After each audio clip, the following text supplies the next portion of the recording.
Hello there, this is Alana Tuckey, and I received a really good question about how to enter a formula like this for a test statistic into your calculator correctly.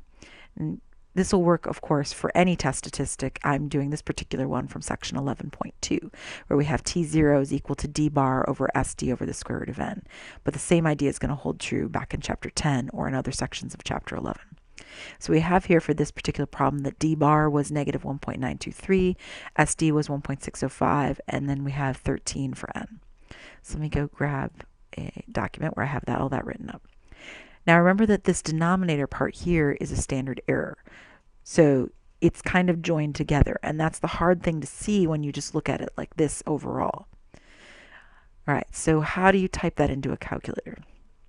Well, if you type, let me go to a simpler problem.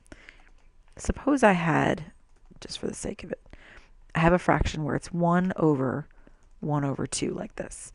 So when you have it written like this, you don't really know. Is it 1 divided by, oopsie, a half? Is that what I'm talking about? 1 over a half. Or is it 1 over 1 divided by 2, right? Is the top two parts making a fraction and then I'm dividing it by 2. If you just type it in like this, the calculator actually thinks, oops, 1 over 1, sorry. The calculator actually thinks this is what you want. But it wasn't really what we desired, not in this problem. I mean, you have your d bar up here, right? And then you have your SD and your n, square root of n, and those should go together, right? So this isn't really doing you any good this direction, like this, okay? So what we want is to make the calculator know that we want this one.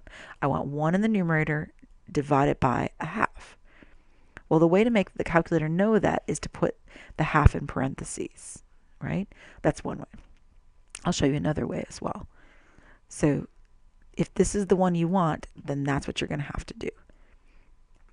If you do the other one, let me do it, 1 over 2 like this.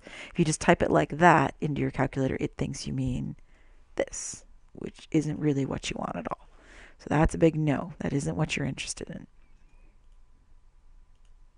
Okay? Okay, so how do we make this idea hold for our d bar problem?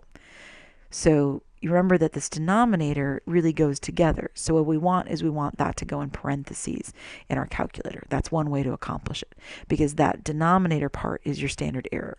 So if you don't put it in parentheses, then it's not going to do it correctly, more or less. Okay, so let's grab a calculator. And notice that we know what the answer should be.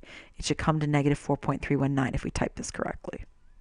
Okay, so let me check. Negative 1.923 divided by, and then I need parentheses around it for my standard error. So 1.605 divided by the square root of 13. Move that out, enter. There, it found it correctly, right? Negative 4.319. Lovely, right? Okay, so that's one way you can do it. Let's see if the new way, the 84s, the TI-84s have a new system. So if you hit alpha F1, if you have the new operating system, oops, I meant to hit alpha F1. There we go. I gotta get out of here now. Okay, alpha F1. There we go. And you're in the fraction menu. See FRAC right here on the screen, FRAC fraction. And you have a whole bunch of different choices. What we want is number 1, which is n over d, numerator over denominator. So let me grab that.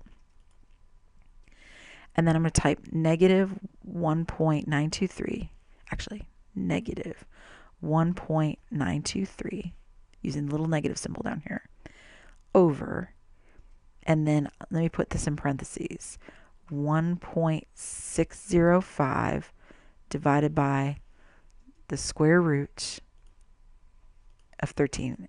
And because we did it this way, actually we don't need the parentheses because it knows that it's all in the denominator for us. See how it puts that diagonal slash through it? It knows that the 1.605 and the square root of 13, that's in the denominator. So it'll do that part and find your standard error, and then it'll take your d bar and divide it by that value. So no parentheses required if you have the new operating system, right?